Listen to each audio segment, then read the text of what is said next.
Selamat malam semuanya, perkenalkan nama saya Bimo Tomo dari kelas DMB. Saya akan memperlihatkan bagaimana proses implementasi studi kasus PTPT untuk modul time off di sini. Jadi PTPT adalah perusahaan konstruksi. Jadi struktur organisasinya ada berikut, ada divisi 13, departemen, eksekutif, project management, engineering, procurement, construction, quality control, health and safety, finance, human resources, legal, logistics, general administrations, dan IT support. Untuk model bisnis seperti ini, seperti layaknya pada perusahaan konstruksi. Jadi untuk hasil bisnisnya dimulai dari mengajukan proposal, terus ditinjau kembali, terus melakukan analisa kebutuhan, terus masuk ke studi kelayakan, membuat estimasi anggaran, proposal lagi. Ketika sudah diterima, bisa memilih vendor, menerima material, dan juga melakukan pekerjaan di sini quality control. Di akhir ada serah terima. Nah, masuk ke implementasi modulnya, di sini saya akan implementasi modul time off. Nah, modul time off modul ini digunakan untuk mengolah manajemen cuti karyawan di PT-PT secara efisien dan terstruktur.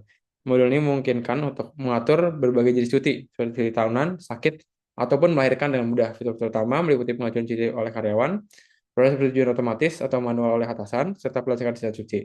Sisa cuti. Selain itu, modul ini menyediakan laporan yang mendetail sehingga membantu Departemen HR dalam memantau dan menganalisis pola cuti. Jadi bentuknya nanti akan ada seperti kalender dan juga ada terlihat saldo cutinya. Nah, untuk skenario-nya, jadi Dedi, seorang procurement officer di Departemen Procurement PT-PT, berencana mengambil cuti tahunan selama 3 hari untuk libur sama keluarganya. Nah, PT-PT ini mempunyai kebijakan, yakni cuti tahunan dalam setahun adalah 12 hari saldonya, tiap karyawannya. Ini untuk langkah-langkahnya akan seperti ini. Nanti akan saya jelaskan berdasarkan dengan saya dengan Udu. Nah, untuk prosesnya ada seperti ini. Jadi pertama ada konfigurasi akses user. Terus HR manager akan membuat time of types dan juga membuat allocations. Selanjutnya procurement officer akan mengajukan cuti. Procurement officer-nya adalah Dedi. Jadi jika cuti diterima maka eh, procurement manager akan menerima pengajuan cuti dan menyetujui. Jika tidak adalah saldo cuti akan tetap. Nah, untuk selanjutnya setelah diterima bisa menerima procurement officer bisa menerima persetujuan dari manajer dalam bentuk laporan di UDU dan juga nanti saldo cutinya di dashboardnya akan berkurang 3 hari. Nah, di sini kita bisa mulai. Yang pertama harus kita lakukan adalah untuk mengakses mengkonfirmasi akses modul user oleh administrator. Jadi kita bisa masuk ke administrator.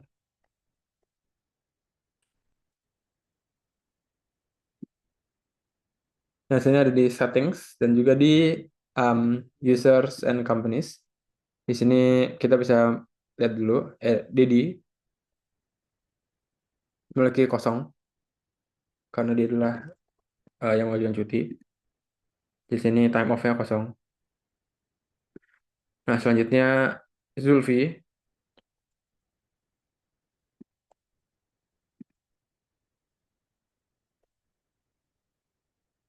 Zulfi akan punya um,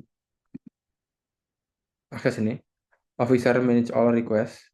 Dia sebagai um, Zulfi adalah sebagai program manager. Nah, untuk terakhir Widi yang punya akses segalanya akan punya akses administrator di modul time off.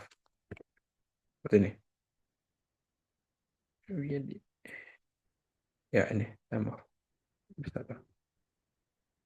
Nah, selanjutnya kita bisa langsung masuk gimana cara implementasinya. Jadi untuk pertama, Widi selaku HR Manager akan melakukan pembuatan time of types dan juga allocation.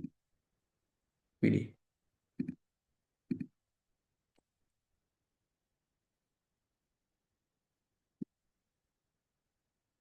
Di sini kita menggunakan adalah time off atau leave.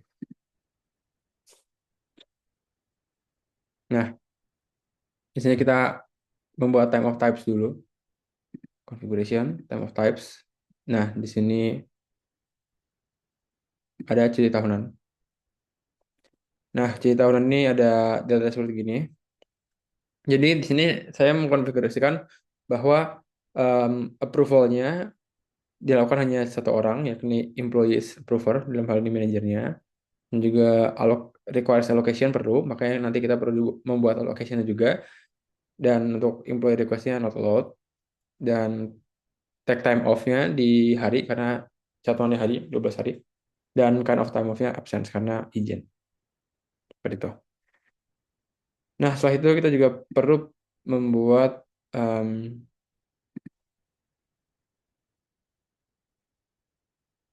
allocation. Nah, ini bisa new, buat allocation baru. Di sini allocation adalah seperti ini. Jadi, curi tahunan, time of type curi tahunan, sesuai yang udah dipakai.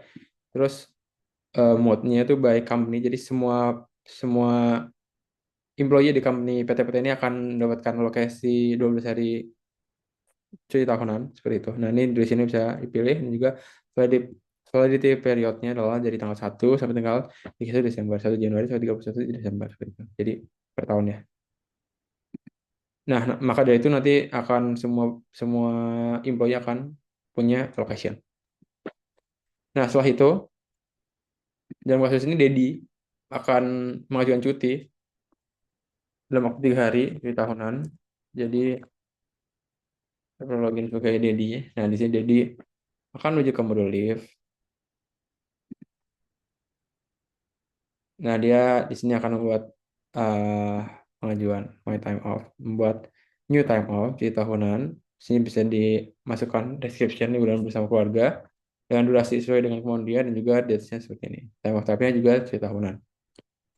Nah, setelah itu bisa disimpan jadi statusnya akan to approve nantinya. Nah, setelah itu eh, dokumen ini atau time off ini perlu dipersetujui oleh Zulfi selaku procurement manager.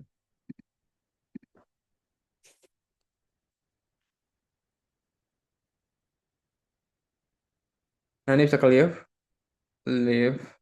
terus bisa ke approval, time off. Nah, ini bisa di my team, Dedi. Nanti di sini akan ada tulisan approve, jadi dari pindah status itu approve menjadi approve. Nah, seperti ini. Dengan demikian, em, proses persetujuan ini sudah selesai karena tidak perlu persetujuan oleh orang lainnya. Jadi kita bisa cek ke Dedi di sini. Dedi saldo ciciil berkurang dari sebelumnya 12 menjadi 9 saja. Seperti itu. Ya, demikian dari saya.